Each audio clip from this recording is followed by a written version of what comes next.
Hello. Good morning, Dr. J. How are you this morning? I am fantastic. We are full-fledged. We had our first snow last night, which is nice. It melted already, but that's okay. It means So winter is over. romantic. So the flutter, I love the looking out the window and the flutter, It flutter, is flutter, flutter. It's so so beautiful. beautiful. Well, hey, everyone, welcome to Ambitious Minds. Welcome. Hi, everyone. Yes. This is episode 4, Practicing Gratitude and Supercharge Your Life. Today is a different episode. It is a special episode. It is I wouldn't say unique, but it could be unique depending on where the conversation goes. Definitely. V, who do we have today? This morning, I'm so honoured and thrilled to just introduce you to Donna Stambulic. Donna is a very well-known clinical psychologist and the managing director of a phenomenal place of healing that I'll let her talk about called Recode Me. And Donna is with us today to have a bit of a chat about how she actually practices gratitude and how it supercharged her life. So how do I know Donna? So I met Donna around 6 years ago. Obviously, fellow psychologist, although I went to the dark side, right? There's a big war. I don't know if you know, there's a big war that goes on between clinical psychologists and organizational psychologists. I don't know why, but there is. And she and I met and just instantly connected. And as I started to get to know Donna, became very inspired around her story, what she represents, what she stands up for, how she uses her voice. Yeah. She's also an extraordinary business person, entrepreneur, and is changing lives hourly. And I just thought, what a beautiful and extraordinary person to actually bring onto the show. More recently, she's become quite prolific in the media in Australia as a media commentator on multiple live networks, radio with her own show, and also running opinion pieces for our newspapers. And so I thought, what a fantastic opportunity to bring Donna on so everyone else can see what I see. So I'm going to step aside and just watch you and Donna work your magic this morning, James. I'm just going to be over here and get Donna in the chair. Everybody watching, don't watch Vanessa leave and don't watch Donna walk in. Have fun, guys. Thank you. Well, listen, everyone, as Donna steps into the scene, there's Donna so quickly. That was so, wow. I didn't know we could cut to a new scene that fast. That's pretty remarkable. Hi, Donna. How are you? I'm very, very well. How are you? Good. It's so lovely to meet you. We look like twinsies with these glasses on. Yeah. Super intelligent. We're just getting old, I think. Yeah. Man, the truth of that, like I did a workout the other day and I now can't get down on the ground because my legs hurt so bad. And I just keep thinking, why does this keep happening to me? I'm getting too old. Well, listen, I kind of want to dive in because I want to, a little bit about your background, which is, for this conversation, for the audience that doesn't know, my background is I'm a consumer psychologist. So we can all get to our warring factions if we want to get to, from the clinical to the organizational to the consumer. We're just a bunch of nerdy psychologists together from different angles. But in this particular conversation, I really want to focus on your journey, because your journey, and I'm going to start with a story about myself in a second, but like your journey through addiction is not an uncommon journey. It may not be and what I mean by that is it may not be spoken about out loud. And so, for me, when I was 23 or 24 years old, I had my first job out of college. I was opening an ad agency. I got a company car and I was drinking a ton. And, I was driving a ton while I was drunk. And so one time I remember coming home from downtown Portland, Oregon, which is where I was at. My mom lived in Vancouver, Washington, which is across the border there, not Canada. Don't get it confused. And I remember there's this stretch of road that kind of went like this. And in my mind, I was like Lewis Hamilton. And I was going really fast, trying to hit the S-turn right. And I see this cop car whip around and it follows me to my mom's house, right? So I'm getting out of the car at my mom's house in this Leave It to Beaver neighborhood, lights on. And my mom's new boyfriend happened to be staying the weekend for the first time ever. And here I am getting arrested, put in the back of a police car because of a D&D. Fast forward, I had to go to court. And the reason why I'm telling you this story is I actually had to go to an outpatient program for Mm. 6 months, 4 nights a week for 3 hours a night, then another 6 months for once a week, 3 hours a night. And then I had to see a psychologist after that. And the biggest thing I learned is when I went to this, I knew at 24 I had an option. And I'll bring you in a sec. Sorry, it's a very long story. And I know at 24 I had an option of either being resentful because I had to be there, or opportunistic for the opportunity. And I chose that. And what I learned is that addiction touches everybody at every angle, at every stage. Doesn't matter whether you believe you are, you believe you're not an addict. It doesn't really matter, I just think when I was there, I was so profoundly, I think, moved by the people I met whose lives have fallen apart, like just eroded. And so I get to all this to know that this is part of your story and part of your journey as a human being. And for those that may not know, let's start kind of at the beginning. I was watching something that you were on today, and you talked about kind of having this sheltered life for the most part. So what does that mean to you? And I know this sounds pretty rudimentary, but I'm curious, what does sheltered life mean to you? What did that look like? So for me, a sheltered life was really growing up in a system where I was pretty much sheltered by my parents. Quite a strict Croatian father. Wasn't allowed to have sleepovers. Wasn't allowed to go to parties. I never heard my mum and dad fight. Never heard my dad swear. They never discussed, adult things in front of us. So I just grew up in this, system thinking, the world was an okay place. My dad always had this saying, good to trust, better not to. I used to always think that was a very, very odd thing for him to say. And of course, growing up and becoming, having a bit of life experience, I understand what he meant then. But I really was very naive. I was very green. I had no idea about what drugs and alcohol could do. Alcohol was normal in our house in terms of, there would be a vino on the dining room table, but my dad would have that much at night, and that's sort of what we saw. Yeah, there was no witness of the behavior, right? No, and that was my exposure. I had no idea what the world was really about, and I was a good girl. And I played by the rules, and I did what I was meant to do. And so it felt like, when I hear that story, my mind, tell me if this is accurate. My head goes to a little bit controlling environment. So like your behavior had to be within 0 to 1, no matter what. And if you got out of line, you were put back into place. And so I'm wondering, like, with that, I guess, lack of a metaphor, 0 to 1, did you, when you got out of the house, were you curious about the other side of the fence so much because you just never saw it, or did you slip into the other side of the fence? Does that make sense? I think a little bit of both. And as soon as I had a little bit of freedom, because I'd never had it before, and because I hadn't been taught, as parents, we want our children to do the right thing because we educate them and we support them and we allow them to make mistakes. Whereas I'd never been allowed to do any of those things. So when I went out there into the world, I actually didn't know really how to make good decisions. And I just fell into pretty much what felt good. Because all those decisions were made for you, essentially, right? Like that was the thing. Yeah. Up until recently, my mum still tells me who to vote for.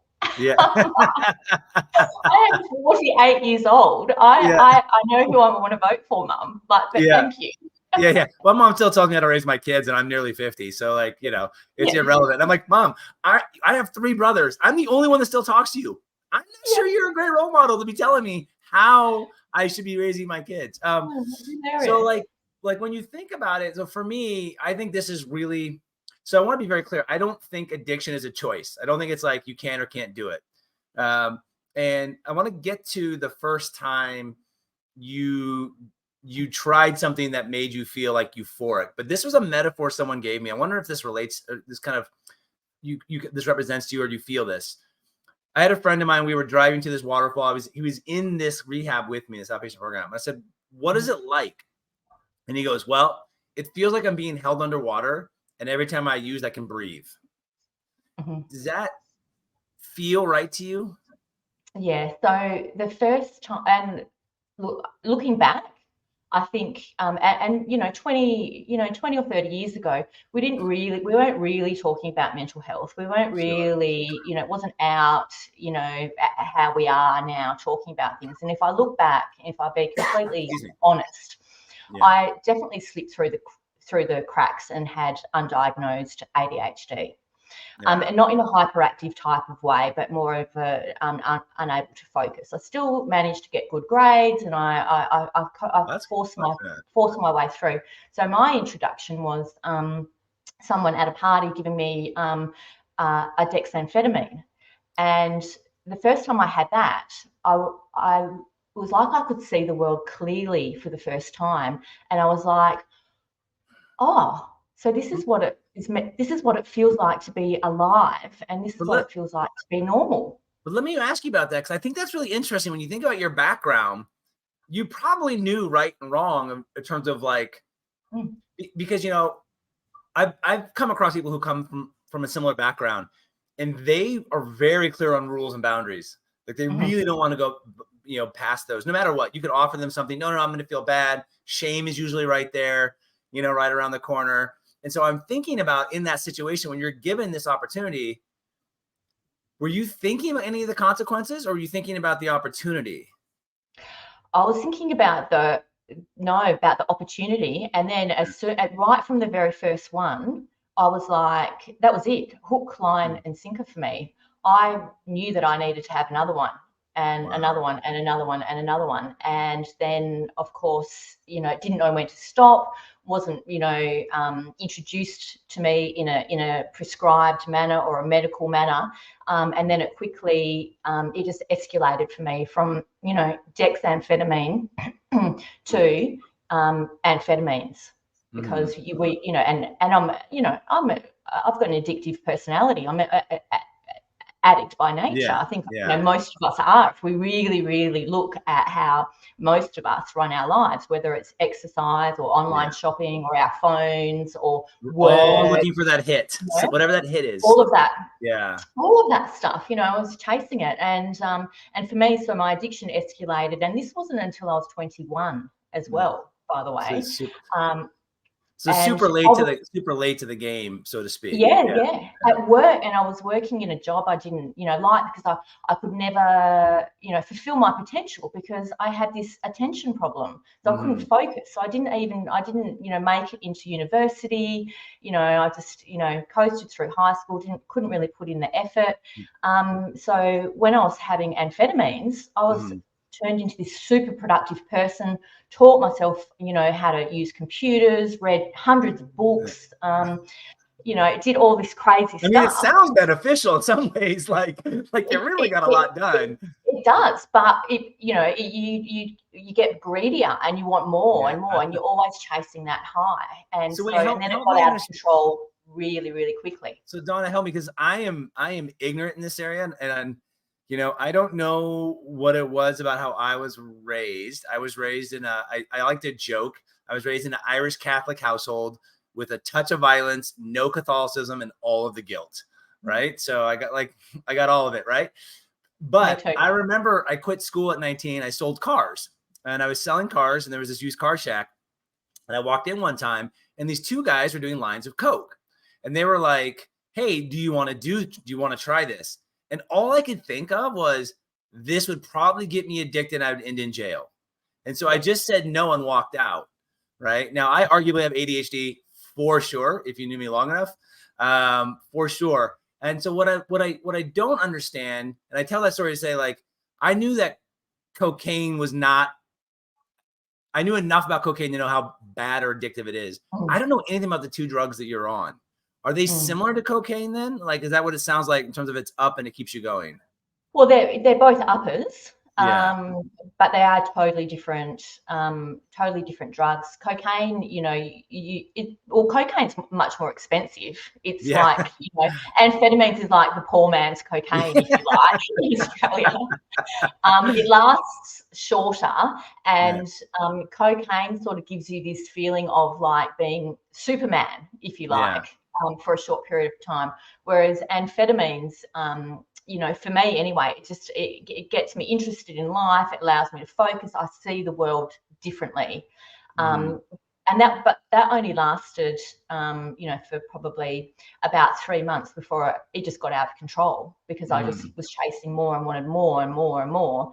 And then was, taking amphetamines, and then anything really that got in the way of me taking amphetamines. I just, and this is true for any drug addict, anything that gets in the way of you and your drug, you just get rid of them out of your life. And that's, people, places and things. And that includes families, friends and jobs, because the main focus is that you have this obsession and compulsion to get the next hit. So I think what's really, so at your peak, because this is about gratitude, so I got to get to the gratitude part here for the whole thing, but I'm really intrigued by this, right? So for me, my brother was an addict. He lived on the street. He was in jail. He sold drugs. He is an addict, not was. He is. He manufactures lies all the time. He is 55 and he is still a mess. And I honestly don't know how he hasn't OD'd or what. I don't know. Like, I don't know how he survived. I have no idea. But what I'm curious about for you is at your peak, because this isn't an advertisement for doing this. So I want to make sure we talk about the dark side of this, right? So at your peak, how many were you taking a day to maintain that high? Because from what I understand, it's like drinking, I guess. You have to take more to maintain that up, right? So you got to take pound. Is that right? Yeah, absolutely. And I graduated from dexamphetamines to actually, finding a drug dealer that was actually selling me, grams of amphetamines in bags. And then, I was, snorting, or, ingesting, copious amounts. I think one thing, but I also had rules as well, a bit like, you knowing not to, step over the line and take cocaine. It was hilarious in some ways, because I would always get accused of being an undercover police officer because I would never share my stuff. I never stepped over the line. I never did things like heroin. I never stole from people. I was very respectful. I still had some boundaries. That's interesting. Why? Do you know why? Like, I feel like coke and that jump wouldn't be that much. Oh, because I was scared. I was in fear, and I just wanted this drug. This is the drug that worked for me. And, and I was like a little bird out, that was just, I should be, to be honest, I really should be dead. Like, I look back over my life, and how can I not be grateful, that I have my life, because there was a lot of darkness, things, escalated very, very quickly. And, for a 21, 22, 23-year-old girl, that's all I was. I mean, my prefrontal cortex, my brain hasn't even finished growing yet. I had no idea, but, the thing that I think kept me in my addiction until I was around 27 is that because we weren't talking about it, I thought once you're a drug addict, you're always going to be a drug addict. And, at the depths of my addiction, I know my parents were just waiting for that phone call from the police to say she's actually passed away. I weighed, 40 kilos. I could fit into children's clothes. I looked older than what I do now. I was putting myself in some very, very high risk, dangerous situations, hanging out with some pretty, dodgy people, all to feed my addiction, because I desperately wanted to stop, but I just didn't know how. And when that moment came to me, I don't have control of this. I can't stop. Well, let me ask that question, because I was getting to that point just to kind of speed this up. I know that you, at least based on my research, were really heavily using for about 5 to 6 years, so 27-ish. And I know through my research that your mom was very pivotal in your first time getting into treatment to an inpatient program. Yes. But I know it didn't work the first time. And I know you had to go back a second time, and you had to go back a third time, I remember, if I remember correctly. I did, right? yes. Yeah. And so, it's a chronically relapsing condition. It just is. Addiction is. Yeah. Well, I feel like until you have the right support and frame of mind is probably really challenging. What I'm curious about this, and I want to talk about that process and the gratitude that comes out of that process. But what I'm curious about is the relationship with your dad and how that has morphed or did not morph out of that event. So you go to rehab, you get in the third time. It really, I don't know if this is the right terminology, so I'm going to stumble over this a little bit. It holds this time. You've seen value of it, right? What is that relationship with your parents? We can break it down with your mom and dad if you like, but I'm really curious about the long-term impact of that 3, 5, 10 years. What healing had to happen out of that? Yeah, well, you break trust, right? It takes a really, really long time to get that trust back. I mean, I never doubted my parents' love and support for me. What my mum learnt when she went and did this parents program, for parents basically, and that's what really, and there's, the phenomena in the research is that if one family member gets well, it has this ripple effect, and other family members do. And she started to respond to me in a different way. But in saying that, there would go years where I'd go missing in action and not even see my parents. So when I went into rehab the third time, and because my parents had started to learn boundaries and how to have boundaries with me, they actually took off to Canada for 6 weeks, and because they're great world travelers, and they left me to it. So I was just like, right, I always knew that I had. How hard would that be? I'm just thinking about my own kids. I'm like, oh my gosh. Well, they'd had enough by then, and they needed to take care of themselves. I literally turned my dad grey overnight.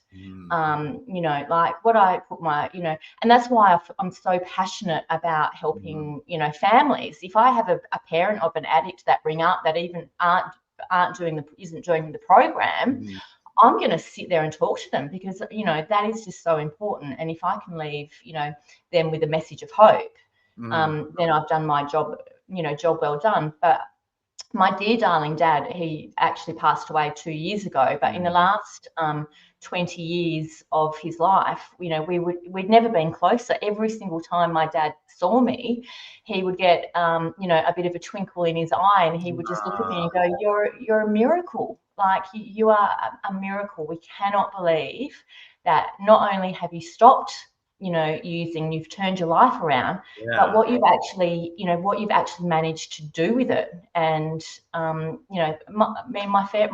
parents, my whole family just think, that I'm incredible. I mean, I don't. I think that I'm just, someone that's just got on with it and really,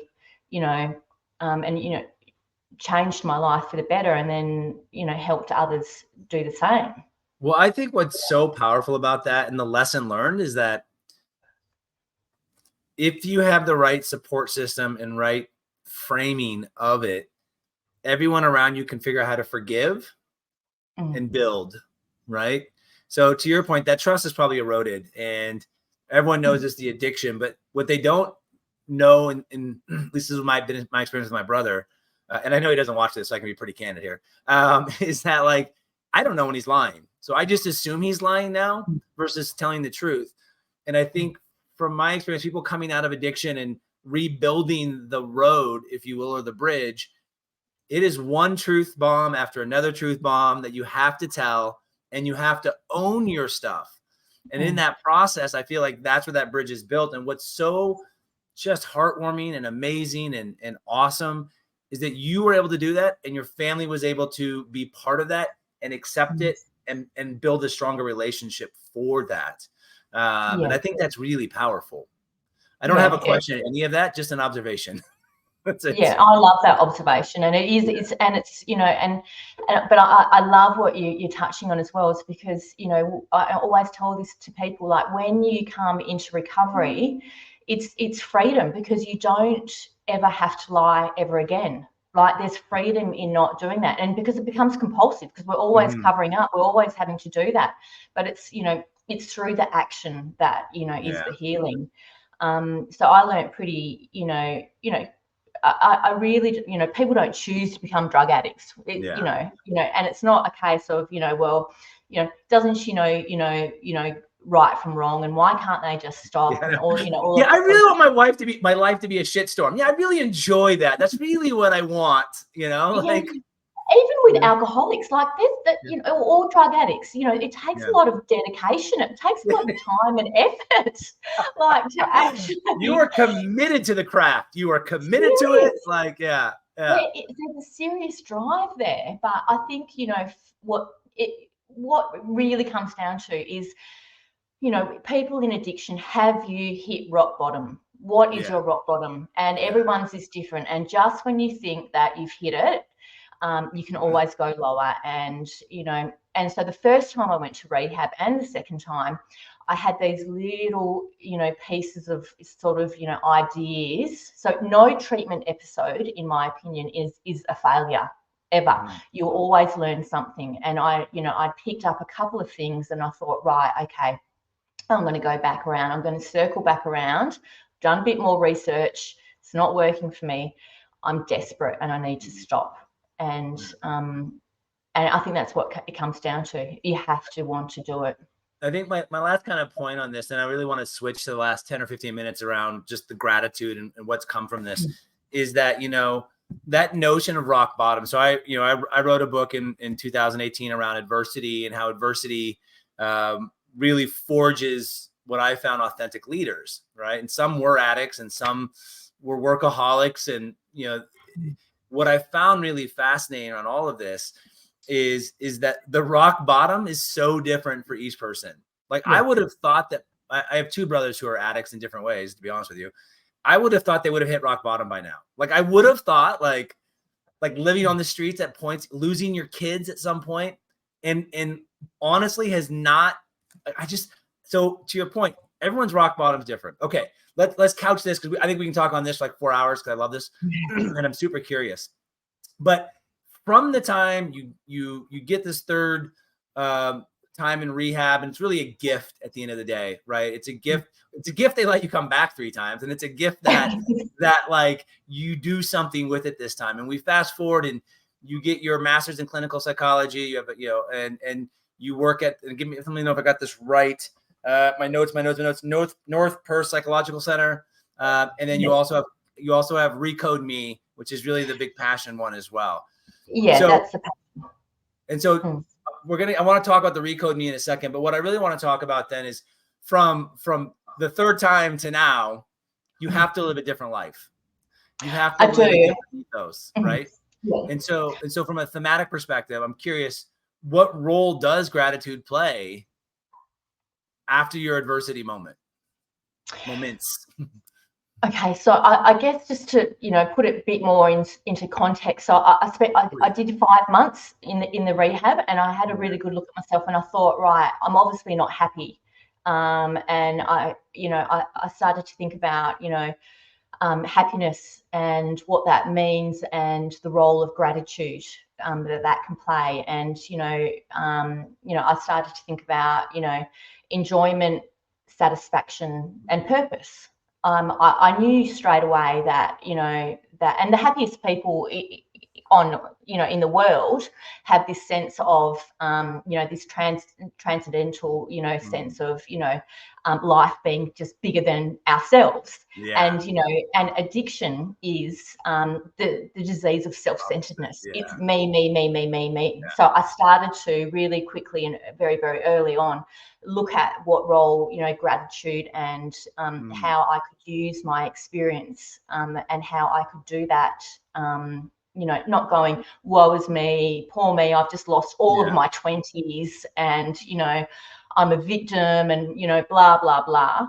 And so straight away after I enrolled in, I thought I'm going to have a crack. I want to help people. I I enrolled in university at 5 months clean. I volunteered back at the rehab that I went to. I got into university. I became addicted because we can't take, the substance away without putting something else in. So I put in university. You redirected it.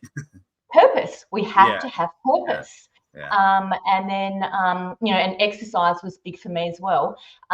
But I got gratitude and I felt gratitude by volunteering back at the rehab that I went to. And then after a while, they employed me as the receptionist, as the admin, as the night supervisor. And as I progressed through my university degrees, as a counsellor. And then finally, I became the clinical coordinator for 10 years. Yeah.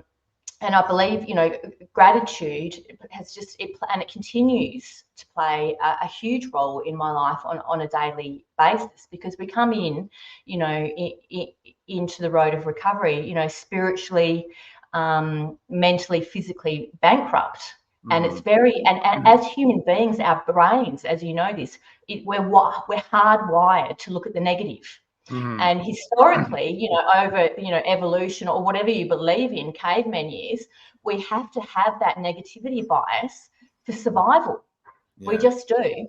But if we can actually switch our brains, we can actually rewire our brains. And that's why I called, my addiction treatment facility Recode Me, because I really do believe that we can actually recode ourselves, given the right tools, support, environment. If we can flick ourselves into, our prefrontal cortex and start practicing gratitude, not only for ourselves, but the role others play in our lives, we actually get a bit of a dopamine hit. It actually makes us feel good. Yeah. And what does that feel like? Well, that's very much like the addiction loop. It's like life-giving in a lot of ways too. It is as well, and we're getting a hit. So why wouldn't we want to do more of, what makes us feel good? But how do you practice that? Like, I was thinking about that, and man, I agree 100%. I'm not great at it all the time. It's something I'm constantly working on. Again, I've got the Catholic shame and guilt, so it's pretty late at night. Me too. Retired Catholic. Yeah, I don't even know how you chip it off me. It's like a bad Michelangelo or something. I don't know. Try being a woman and a Catholic. It's like even worse. I know. My poor wife. Yeah, my poor wife. But she was raised way more Catholic than I was. What I'm really curious about though is that role of gratitude. How do you approach it? When you're working with someone with addiction, I guess I didn't mean to come back to addiction, but I'm curious about how the gratitude plays when you're working with someone that is lying, that is being deceptive, that that you have to be the beacon of hope, because you're not always going to be successful. You're not always going to reach everybody. No. So how do you maintain that optimistic gratitude focus in those moments that aren't necessarily going to be the moments you want? Well, I always try and take something away from each moment. And if I can just plant one little seed in there, one little takeaway. But I think, selfishly, gratitude helps me so much, because every time I hear that story, and there's nothing more powerful than one addict helping another addict. And so even when I know that person, my lie detector is like off the charts. I can smell it a mile away. I already know that they're doing it, but it's a gift for me, because it reminds me of where I've come and where I don't want to be. And whether or not I choose to call that person on their behavior in that moment in time or a bit later down the track, there's always going to be something that is going to come out of that. So, and but gratitude, it's not, gratitude and it's a bit of an airy-fairy sort of word. It's a little bit, flimsy or a bit yah-yah. But it's actually about maintaining that gratitude mindset on a daily basis, like actually choosing gratitude. Like when you wake up in the morning, do you I go through many phases. This is my ADHD probably, but I would wake up every morning and think of 3 things I'm grateful for. And I totally noticed a huge difference. Now, I couldn't maintain it, but I noticed a huge difference in my behavior. Is that kind of one of you? Let me ask a different question. How do you practice it daily? What is your daily practice of gratitude? Is it writing? Is it a mantra? Is it what is it? Yeah, so for me, it is about writing down, 5 things that I'm grateful for, reflecting on that, doing a little, a bit of a daily inventory at night, if you like, going through my day. Another way in which I practice gratitude is through mindfulness. So being very, very mindful, which is very, very difficult for me, to be mindful. But even, I can go, oh God, I have to go and hang the washing out again. And instead going, I'm very grateful that I live in Australia. I have a washing machine. I'm able to do this and do this. I just have to break it down on a daily basis. I'm great, because, people are shits. People in life are just, they're idiots sometimes, and they do idiotic things to us. And I even for those people, I'm grateful. I choose to be grateful, because when I'm in gratitude, it means I'm not in resentment. As soon as I'm in resentment, that person that's wronged me, they may as well be sitting at the dinner table with me. They may as well be lying in bed next to me, having a shower, all of those things. So, it is a mindset, it is a choice, it is a decision to overcome, if we want to have that happiness or that growth mindset, away. Let's not, adversity, there's enough of that going on, in the world. Where I've had, and I've had my fill of it. I think I've had enough. So it's a decision, it's a choice. And and the research, as you said, as you alluded to, the increases in people's, psychological, emotional, physical, even, their immunity levels. It's just, they're just happier people. They're just easier to talk to. I was just thinking about the role. A couple more questions, and we'll land the plane here. I was really curious about the role. I was thinking about it for me. When I'm more stressed, I feel less grateful. And I'm curious around, like, in a job that you have in a career, and maybe not because you're coming from it and then you're giving to it, which I'm talking about addiction. Do you find that your life events, your mom, how many children do you have? I have 2. 2. Okay. So you're a mom of 2, each have different stresses probably to themselves, onto themselves. Like, do you find that stress is negatively correlated to your ability to be grateful, or do you think that's your superpower, is that within stress you can be grateful for the stress? Yeah, it's a tricky one, and we're not, as human beings, we're fundamentally flawed, and we all have, these huge defects of character. We just do. I would love to say that I'm, this, super grateful person, but of course, when stress, comes in, our everything, decreases. But it's about, identifying that and actually deciding to, do something about that. And that's usually, because I want to do everything, because I want to make up for time. I've lost my 20s. So, I'm always, got an idea. I'm a visionary. I'm always on the go wanting to do stuff. So when stress, creeps in, it's like, that's my life hack. Gratitude, basically, is like, right, okay, something's got to change here.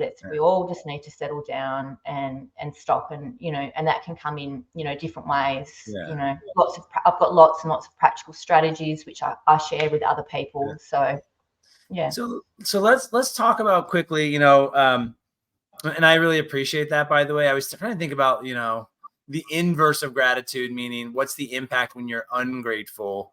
And it just seems like you're a cantankerous asshole, really, is what it comes down to. So, like, trying to find the good in everything.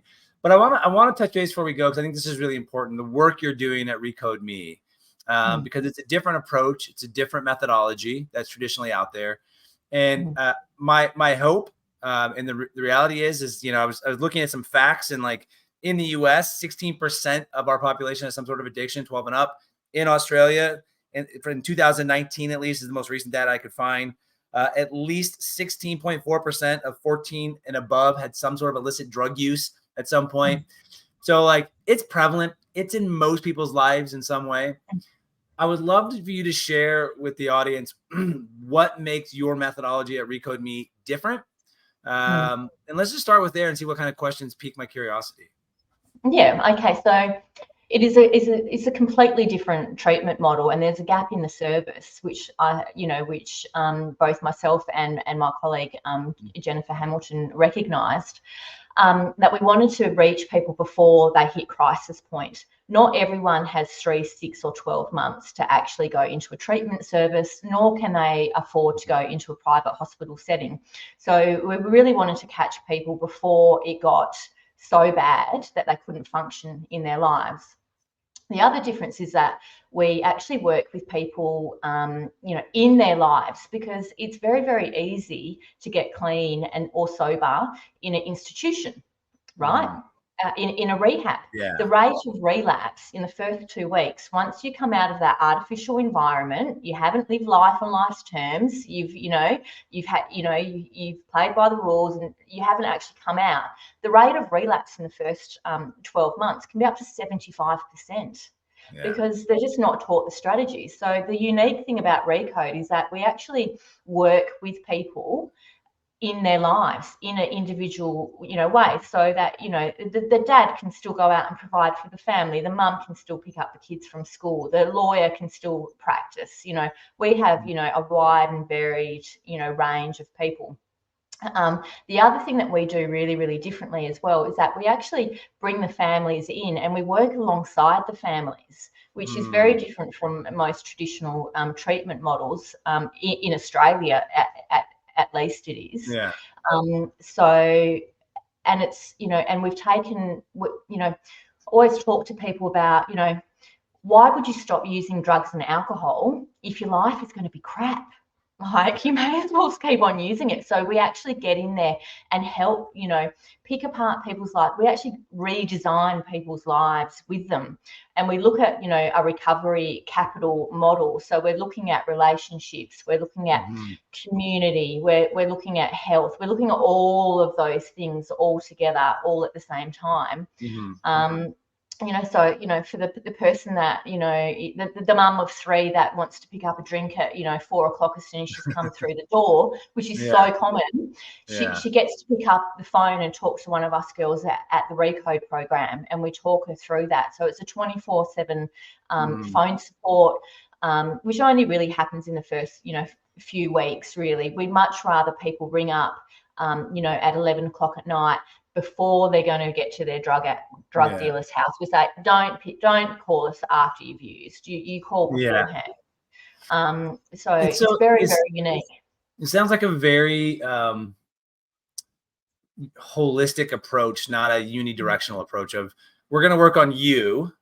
But the reality is, at least in my opinion, and I know absolutely zero about this space, so I'm going to talk and be completely over my skis on this. But it would seem to me that if you are going to be successful in the long term, one, you got to work on yourself. I think that's essential. If you don't do that, you're going to be back at square one again. But 2, you better have the system around you, from a process, from a community, from a relationship perspective, that's really going to help you move and accept you if you do fall backwards. If you do make a misstep, which is inevitable for most people, there'll be 1 or 2 in the process. I'm sure maybe you had 1 or 2 over the last 20 years. That you're a human being. You are fallible. You are going to make mistakes. It doesn't matter. But I think that the approach you're taking sounds to me, and please let me know if I got this right, it is a holistic approach. It isn't a single hammer on a single nail. It is much broader, deeper, and more impactful for a person. Yeah. I mean, you hit the nail on the head. Like the Recode Me program is not a cookie cutter approach. It's not one size that fits all, and that's what the beauty is. It's individualized. It's tailored, and a lot of treatment services are like, it's total abstinence or you're out. And that's certainly what it was when I went to rehab. Like, you get a red card if you go positive. So for some people, it's about harm minimization. It's not about total abstinence. And we're constantly working with that and evolving, and and it's a staged approach as well. So a lot of treatment centers, you just get dropped. Like, once you treatment complete, that's it. So, ours is very staged. People stay, they'll come back in maybe once a month for a tune-up, or we might They might ring us every 6 months. You know, no one ever really leaves the service. Yeah. So the part of the family, the Recode Me family at that point. The Recode Me. Yeah, exactly. So as we land this plane here, where can the audience find out more about you and more about this service that I think is so important? Yes, certainly. You can either just Google my name, type in Donna Stambulich, or you can just Google search, Recode Me, www.recode-me.com, and there's plenty of information online and contact details. Donna, thank you so much. I'm not to steal the theme here, but very grateful for you and grateful for sharing, and really just grateful to be able to have this conversation that is so important to so many people. So thank you so much. Thank you so much for having me. I'm very grateful as well to have the opportunity. Awesome. Bye, everyone. See you next week. Ciao.